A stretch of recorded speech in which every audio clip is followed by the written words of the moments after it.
programa de Lo Loco y Peligroso. Estamos estrenando estudio, además, así que muy contentos, Jorge, ¿no? Y con un invitado especial, Gustavo Darío Jerónimo, de Lules, que nos acompaña. Ya le vamos a estar contando qué cosita nos viene, ¿no? ¿Qué historias nos trae?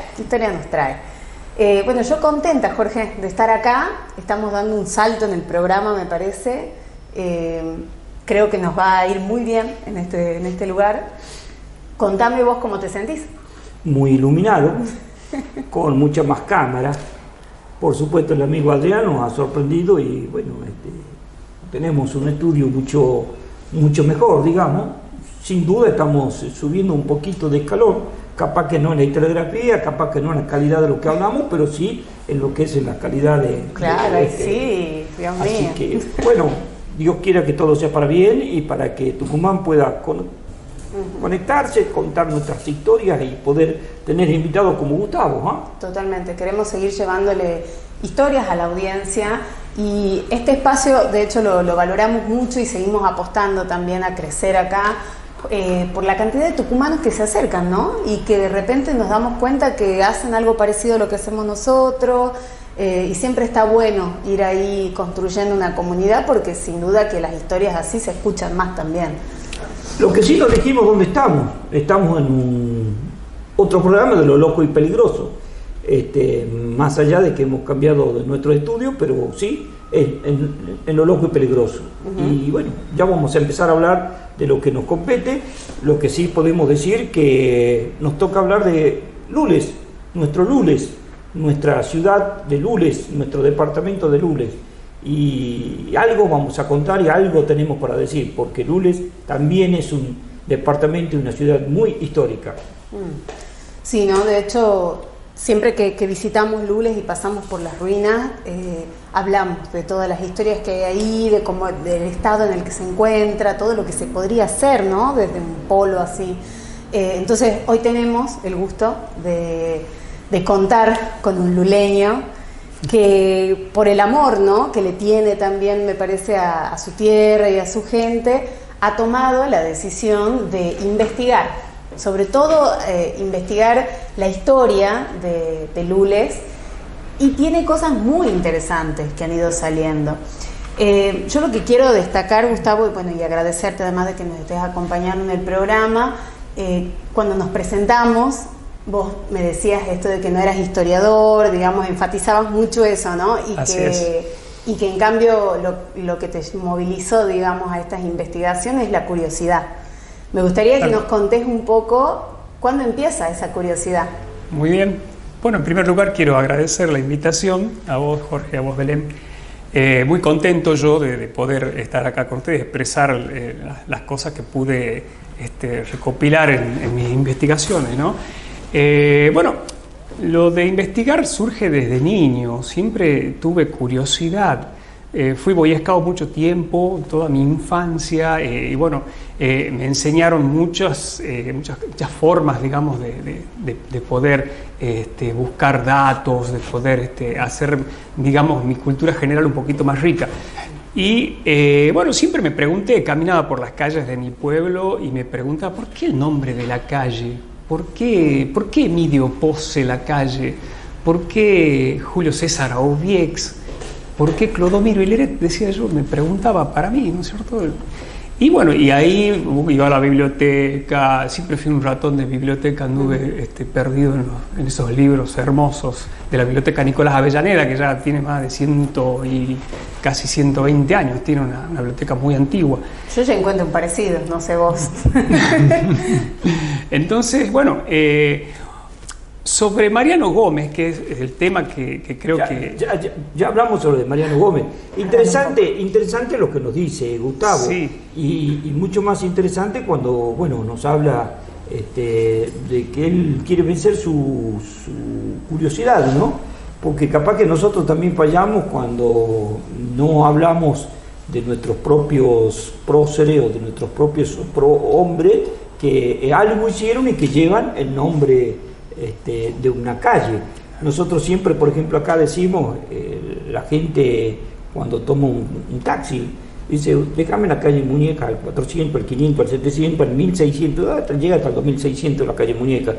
pero claro, muñeca, así como si fuera que una muñeca, Claro. no es una muñeca, tampoco es una muñeca de un juguete de una niña, sino, bueno, era nada menos que un tucumano, Ildefonso de las muñecas, ¿no? Y ese Ildefonso de las muñecas, muy poco conocen su historia, y mucho menos que ha sido un cura, que ha sido un revolucionario, que ha dado la revolución del clero, y que en esa revolución era un hombre que era muy querido por los originarios, los indígenas, y que levantaba, levantaba para tener batalla, levantaba muchos originarios a que se pongan a la par de Manuel Belgrano. Y se encontraban en esos lugares con otros tucumanos más, que me imagino lo que habrán sido esos encuentros, esos apoyos mutuos, claro, a cura Antonio Medina. gente que tenía los mismos ideales. Los mismos ideales, por supuesto, independentistas.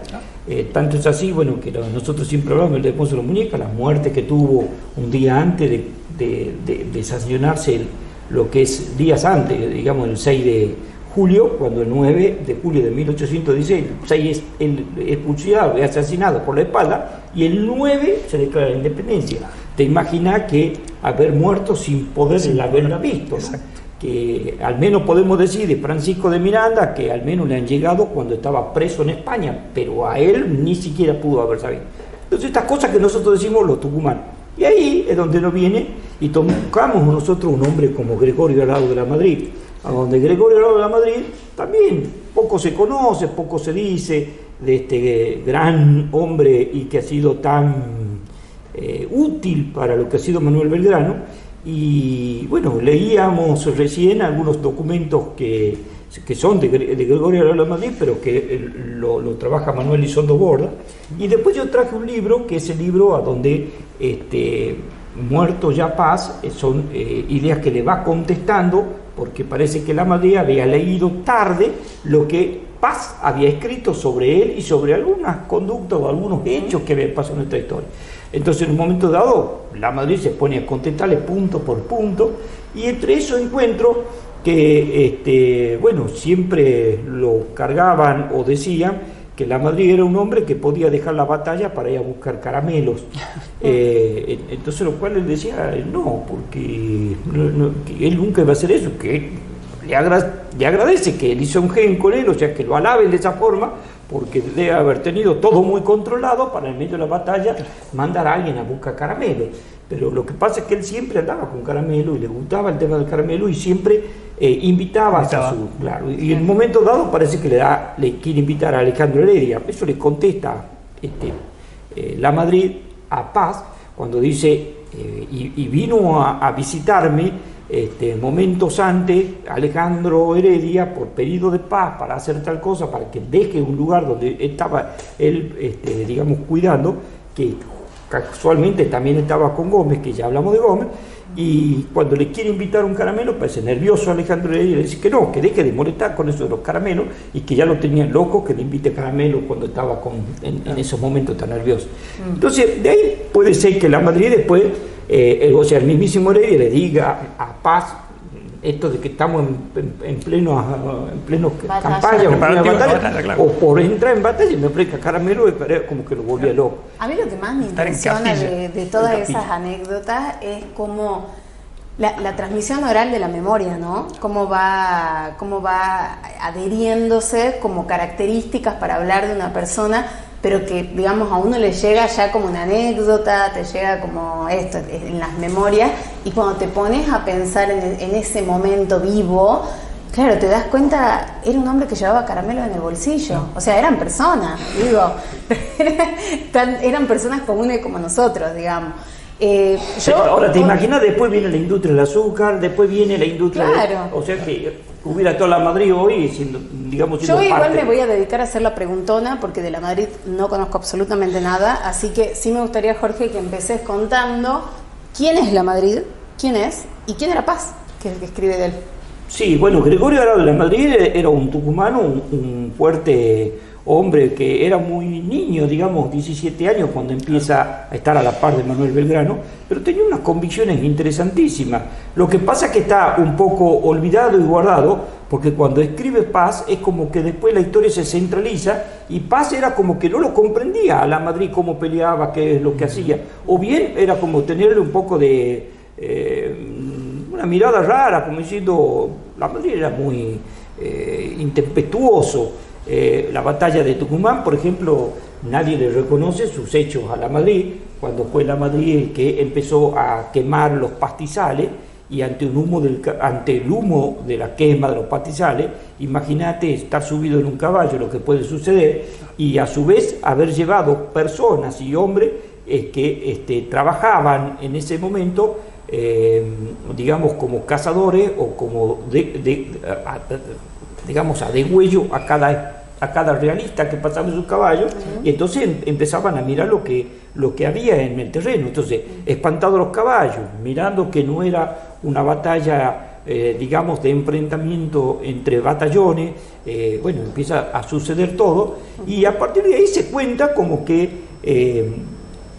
los realistas pasaban desorganizados y empezaron los juegos, los tiros de cañón, el juego de batería, como que empezó pero bueno, poco se habla de lo que hizo Lamadrid horas antes, y a su vez también se habla de lo que es las langostas, pero claro, tiene un encuentro eso, porque el humo no tan solo asusta a los caballos, sí. También levanta la langosta, y en ese tiempo pudo haber habido langosta, claro está. Entonces, al levantar la langosta, lo que ha pasado ahí es que lo que se dice, se cuenta en la historia de que se hizo de noche, entonces es como el milagro.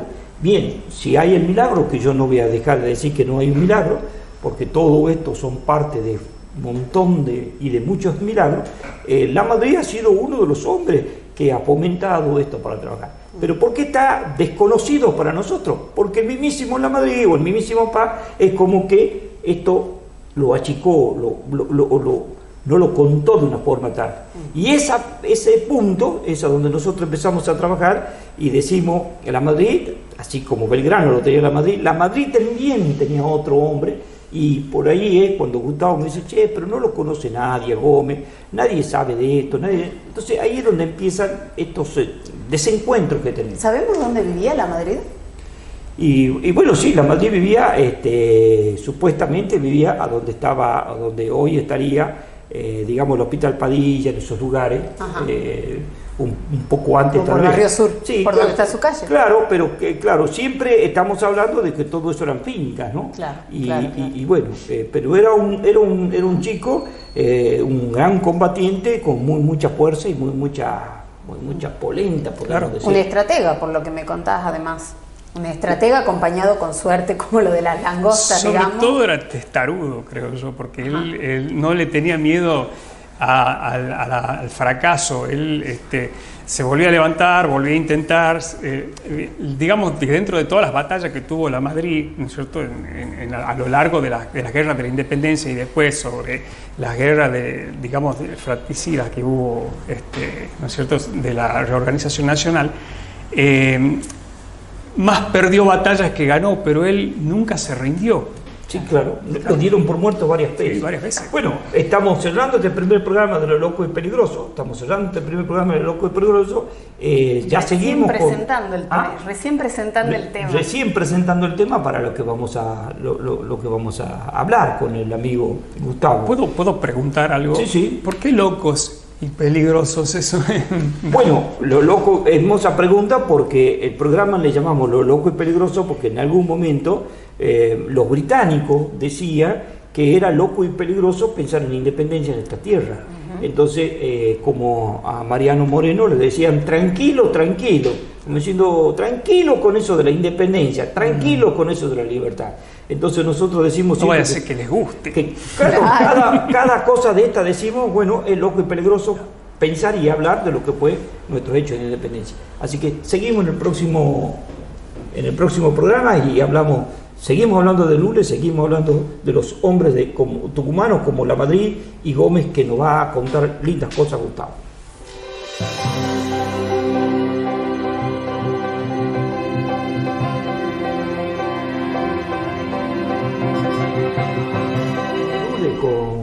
Gustavo Jerónimo y con Belén. Vamos a hablar de algo tan lindo y tan fuerte como lo que es La Madrid, pero lo vamos a situar a La Madrid en los campos de Vilcapugio y Ayohuma, más arriba del Potosí, y ahí hay un lugarcito que a nosotros nos identifica mucho, que es Macha, por nuestra bandera, tal cual, y Titiri, por donde la capilla donde estuvo guardada. Pero bueno, ahí había pasado algo, y nos gustaría que nos cuentes vos tus estudios. Con respecto al soldado Gómez en ese momento todavía, ¿no es cierto? Porque, claro, cuando pasa Castelli por Tucumán, ¿no es cierto?, en la primera expedición al Alto Perú, 1810, exactamente, es recibido acá con pompa, ¿no es cierto? Era la primera expedición, te imaginas, había mandado el primer gobierno había mandado ya una expedición al Alto Perú para ir convirtiendo, ¿no es cierto?, a las mentalidades de los altos peruanos hacia la independencia, ¿no? Te comento que hay un libro donde habla de Mariano Moreno y termina diciendo Mariano Moreno que lo manda a Castelli a que lo mate a Liniers en Córdoba, claro, a lo cual lo hace. Y decía Castelli que busque y se vaya hasta Perú a matar el otro, como para dar terminaciones y empezar con la independencia. Exacto. Que es lo que Castelli después hace. O sea, que pasa por Tucumán y en eso, o sea, son hombres muy fuertes, de mucha chispa. Bien, entonces, por el único camino de posta, me imagino que debe haber llegado de Buenos Aires, y ahí un jovencito de 16 años aproximadamente, se enlista en el Ejército del Norte. Era José Mariano Gómez, un pequeño muchacho, como les decía fuera de cámara hace un rato, que yo no me imagino la mentalidad que puede haber tenido una criatura de 16 años para enlistarse al ejército, o sea, los deseos de libertad que pueden haber tenido. Ya los bandos que hacían para que la gente se enliste a partir de los 16 años en adelante, o sea, eran criaturas. Bueno, José Mariano Gómez se enlista en la expedición que comandaba Castelli. Iban al Alto Perú. Bueno, llegan al río Desaguadero, que todos sabemos qué pasó el río Desaguadero. Desgraciadamente, exactamente, donde hubo la batalla de Huaki, que fue una derrota para nosotros. Entonces, este joven soldadito cae prisionero de los realistas. Saturnino Castro, que era un comandante que tenía Pezuela y Goyeneche allá en el Alto Perú, era un salteño que había puesto su espada a servicio de los españoles, ¿no? Parece que le cae en gracia a este soldadito y lo toma como ordenanza personal. Castro, exactamente. Saturnino Castro, del bando realista, exacto. Después nos encontramos con Saturnino Castro en otro lugar, pero Saturnino Castro lo toma prisionero y lo hace su mozo personal. Sí, lo hace como un edecán, un pequeño edecán que le ilustra las botas, que, ¿no es cierto?, que le hace, digamos, el mantenimiento de su ropa, las mulas, todo lo que... Entonces sobrevive, digamos. Me imagino luleño mascullando bronca, tucumano, claro, mascullando bronca. Claro, somos atrevidos los luleños también por ahí. Sí. Pero eran cosas que pasaban, ¿no? Por supuesto. O sea, de repente caías en manos prisioneras y no se te acababa ahí la vida, podías terminar haciendo otro servicio, te encontrabas en otro bando, claro. O sea... Era la vida en esos momentos, era muy joven, tenía que sobrevivir. Claro. Entonces, bueno, en ese momento tomó con mucho empeño ese trabajo que le habían dado, porque era como un trabajo que tenía, ¿no es cierto? Y bueno, lo sirvió muy bien, que Castro quedó muy conforme con lo que Mariano Gómez le daba, ¿no es cierto? Entonces, después de Huaki y después de todo eso, cuando Belgrano toma el mando del Ejército del Norte, ¿no es cierto?, y retrocedían con el éxodo jujeño, y digamos, los realistas venían en persecución, se acercan a Tucumán, y ahí es donde Mariano Gómez, este soldadito, deserta del ejército español y se suma a las filas de Belgrano. Claro, aprovechó, exacto, para dar batalla en hacer Tucumán. Eso? ¿Cómo desertaba? Bueno, elegí el bando donde vos querés pelear. Se escapa. Se escapa, claro, tal cual, se escapa. Entonces, Belgrano lo toma como un soldado más y lo pone en los Dragones de la Patria, que estaba comandada por, en ese momento, teniente, si no me equivoco, la Madrid. Los Dragones de la Patria. Claro. Bueno, el nombre de una colonia. Un escuadrón. Se llamaba así. Un escuadrón militar. Claro. De caballería. No obstante, bueno, a partir de ahí empieza, digamos, la vida en conjunto de la Madrid con Gómez, con el luleño Gómez. Tenían casi la misma edad, se nota que la misma fuerza, el mismo miedo a la muerte, o sea, nada, no tenían miedo a la muerte. Eso lo hizo tal vez tan amigos, porque pensar en la temerarios, exacto. Muy temerarios. Muy temerarios. Entonces, bueno, después dan batalla en Tucumán, ¿no es cierto? Había sido abordado Belgrano y todos los vecinos y algunos grandes hombres de Tucumán habían pedido a Belgrano de que dé batalla en Tucumán. Entonces, el soldado Gómez pelea en la batalla de Tucumán y así también va a Salta, ¿no es cierto?, en persecución de los realistas, ese 20 de febrero, que fue glorioso para todos nosotros cuando tuvimos en Salta esa gran victoria, ¿no? Entonces Mariano Gómez peleó en la batalla de Tucumán, peleó en la batalla de Salta, fue hacia el Alto Perú, en las piedras también, ¿no? Obviamente, claro, en el camino, estuvo también en la batalla de las piedras, llegando, estuvo en Vilcapugio, ¿no es cierto? Y bueno, ahí en ese momento, en Vilcapugio, fue cuando el ejército tiene su primera derrota en la segunda expedición. Se desbanda, unos van a Macha, otros se quedan en Potosí. Ahí es donde sucede lo de la bandera. Claro, se le esconde a la bandera. Claro, ahora, imagínatelo a Gómez. Se va con Castelli, la primera batalla gloriosa del ejército, que es Suipacha, gana Suipacha, pierde Huaqui, queda prisionero. Claro. Después viene el ejército, baja el ejército con Pío Tristán, ya no con Goyeneche, pero baja con Pío Tristán a Tucumán o a seguirlo, viene el éxodo jujeño de Salta, y a partir de ahí, digamos, sale de las filas donde era mozo de Castro, se queda en Tucumán, gana con Tucumán, se nuevamente a Salta, victoria en Salta, y de ahí se van persiguiendo a los realistas y empiezan a encontrar a los realistas algo muy interesante, que es puntualmente porque Belgrano le da digamos, a los prisioneros de los realistas, lo hace jurar que no se iban a levantar nunca más las armas contra los patriotas, entonces, pero que los dejaba en libertad. Eso le sirvió mucho después a Belgrano. Les perdona la vida. Y les perdona la vida, claro. Y en ese momento, cuando se pierde la batalla de Vilcapugio y lo mandan a Gómez, exactamente, a hacer un trabajo puntual, ellos ahí con la Madrid y otros se encuentran con algunas personas que supuestamente tenían digamos, el derecho a vivir, pero no a levantar las armas contra Belgrano ni contra los patriotas. Exacto. Ahí hacen algo muy interesante a pedido de la Madrid, que manda a ejecutar a 3 prisioneros, a fusilarlos por la espalda y a decapitar 2 y ponerlo en lugar como para demostrar lo que le dijimos, que ustedes no lo hagan, ustedes lo hicieron, esto hacemos. En eso, ¿quién andaba? Gómez, la Madrid, entre otros. Entonces, digamos que eran buenos tucumanos. Buenos tucumanos, claro, de aquellos. Iban a la vanguardia y hacían sus descubiertas, ¿no es cierto? Espiaban. Yo creo que esos son los primeros ensayos de los comandos que hoy son de élite, ¿no es cierto? Porque creo que esos fueron los primeros. Con los antecedentes. Claro, digamos, exacto. Sí, el trabajo de espía. Claro. Ante la batalla, digamos que era de cuerpo a cuerpo, todos paraditos. Bueno, empezó a mutar también la batalla cuando se hacía la guerra de guerrillas. O sea, empezó a cambiar todo. Lo mismo que el espionaje. Y bueno, y la tucumaneada también, el arrebato, ¿no es cierto? Arrebataban mulas, arrebataban todo al enemigo en la oscuridad de la noche, sigilosos, se arrastraban. Gómez era uno de ellos. El luleño era, el general Lamadrid en sus memorias habla mucho sobre él, le dedica capítulos enteros para que digamos, una persona tan importante como Aroa de la Madrid le dedique capítulos a una persona, a un soldado, ¿no es cierto? Es porque tenía mucho aprecio. Ese es el problema que tenemos los tucumanos, que no somos los tucumanos, el problema de los luleños, ellos eran tremendos. Claro, porque no hemos tenido la misma suerte con la Madrid. No, pero que escriban así de él. Desde los indios lules, tremendos, absolutamente todo. El luleño era una raza feroce y también vago y borracho.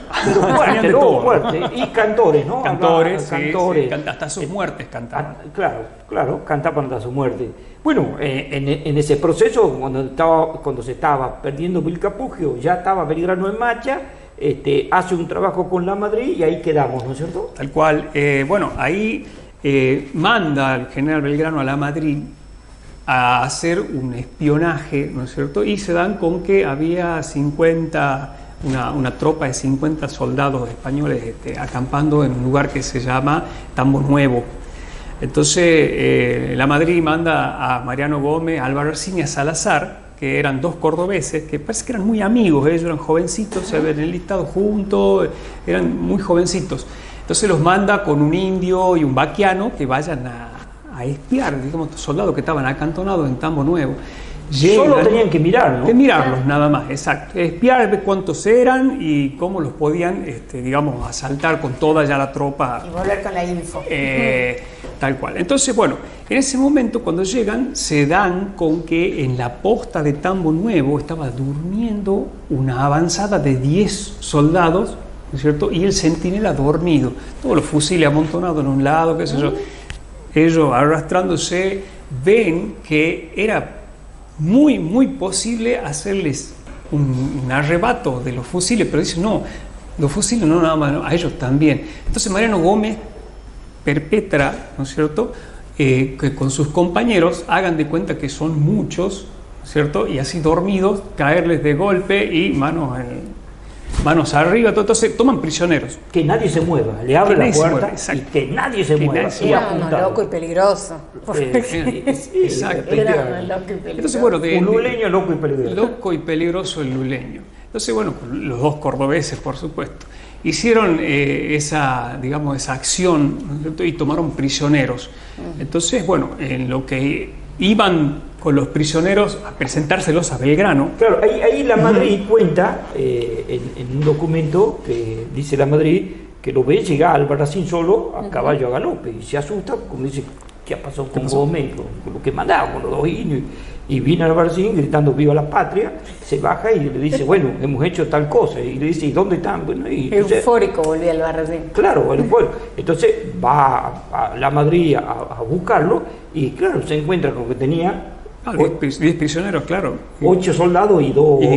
Tienen 2 sargentos, creo, con ellos, y un oficial que se había fugado por un barranco. Y armas. Claro, y armas. Te imaginas que lo que menos le dijeron a los surrealistas que lo habían agarrado a los 10, ellos lo habían agarrado 3 personas, 4. Si no, habían dicho que eran un montón. Claro. Y en ese montón, claro, los otros 40 que quedaban ya se preparaban para algo peor, o sea, claro, que después tiene su connotación de este tema. Tenían suerte estos locos y peligrosos. No, sí, tal cual. Esto de los milagros, de las casualidades. Así es. Entonces, sí, con esa acción de combate que hacen ellos, ¿no es cierto?, los realistas deciden sacar, o sea, levantar el asedio que tenían de las comunicaciones, porque, claro, el ejército de Belgrano estaba dividido en 2. Entre Macha y Potosí había comunicación, ¿no es cierto?, con Díaz Vélez estaba en un lado, Belgrano estaba en otro, con la otra mitad del ejército, y ellos interrumpían las comunicaciones, claro. Entonces, al levantar la interrupción de comunicaciones, pudieron establecerse mejor los 2 ejércitos para poder recién dar la batalla en Ayohuma, ¿no? Gustavo, conozco esa zona porque la caminé. Caminé Potosí, caminé lo que era Chayanta, caminé lo que era Tambo Nuevo. Ahí hay una parte que nos está faltando que se llama Ingenio Cucho, Macha, Vilcapugio, y en todo eso, cuando vos me lo empezás a graficar, lo veo a Belgrano en Macha, acá a Díaz Vélez y a La Madrid yendo y volviendo con Gómez. Entonces, en todo ese escenario siempre me está saliendo, ahí estuvo la bandera, ahí estuvo Gómez, ahí estuvieron todos. Pero el loco y peligroso no cortará ahora. Vamos a seguir en el próximo programa hablando de Gómez y qué es lo que nos está pasando. Va a ser un placer. Nos vemos porque hay más para contar de este loco luleño. Loco y peligroso luleño.